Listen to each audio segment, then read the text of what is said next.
पाकिस्तान जी पहिरीं Oscar award माणींदड़ Sharmin Ubaid चुनाए जी ॻणप पाकिस्तान जी उन्हनि पहिरीं औरत फिल्म डायरेक्टर फिल्म मेकर साफ़ इंसानी हक़नि जी कारकुन तौरु थिए थी, जंहिं फिल्म मेकर तौरु 2 भेरा ऑस्कर एवार्ड हासिल कयो।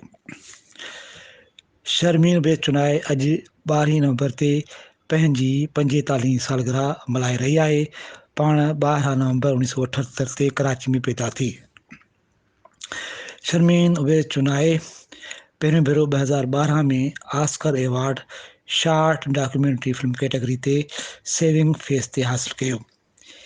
इहा फिल्म औरतुनि जे चेहरनि ते तेज़ाब उछाए उन्हनि ते तेज़ाब गर्दी वारे ज़ुल्म ते ठाही वई हुई। इहा फिल्म फ़ाखरा यूनुस जी ज़िंदगी खां मुतासिर थी ठाही वई हुई, जेका तेज़ाब गर्दी जो शिकार थी, जंहिं 2012 में आपघात करे पंहिंजी ज़िंदगी जो अंत आंदो। खेसि ॿियो भेरो ऑस्कर एवार्ड 2016 में कारोकारी ते ठहियल documentary film a girl in the river the price of forgiveness ते मिलियो। शर्मीन उबैद चुनाए न सिर्फ़ हिकु जर्नलिस्ट तौरु नालो कमायो, पर खेसि ह्यूमन राइट्स एक्टिविस्ट तौरु बि साराहियो वियो। फिल्म मेकर तौरु हुन 2002 में पंहिंजी पहिरीं फिल्म टेरर्स चिल्ड्रन ठाही। हुन डॉक्यूमेंट्रीज़, दस्तावेज़ी फिल्म समेत एनिमेटेड फिल्मूं बि ठाहियूं, जंहिंमें ॿारनि लाइ बहादुर सीरीज़ सरे फ़हिरिस्त आहे। शर्मीन उबैद चुनाए हेसां 40 खां वधीक फिल्म मेकर तौरु दस्तावेज़ी ऐं एनिमेटेड फिल्मूं ठाहे चुकी आहे।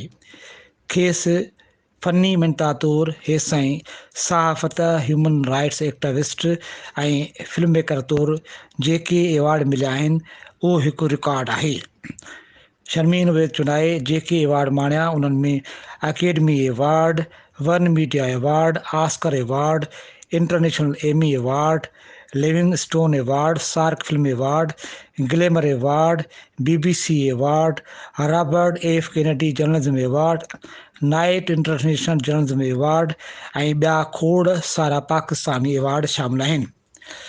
फिल्म मेकर तौरु जिन फिल्मुनि एवार्ड माणिया उन्हनि में Pakistan, Taliban generation, saving face, a girl in the river, the price of forgiveness.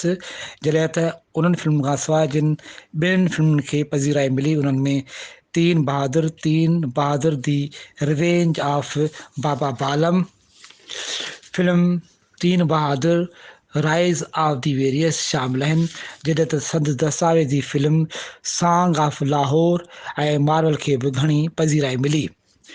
Sharmin Ubaid चुनाए Smith college मां ग्रेजुएशन ऐं स्टैंड यूनिवर्सिटी मां मास्टर्स जी डिग्री हासिल कई।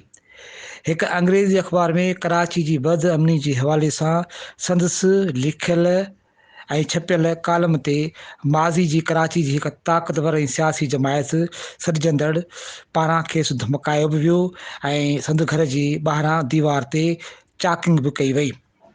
हुन 2004 में बिज़नेसमैन फैज़ चुनाए सां शादी कई, जंहिंमां खेसि 2 ॿार आहिनि। खेसि 2012 में 23 मार्च ते अॻूणी सदर आसिफ अली ज़रदारी हथां मुल्क जो वॾो एवार्ड हिलाले इम्तियाज़ ॾिनो वियो।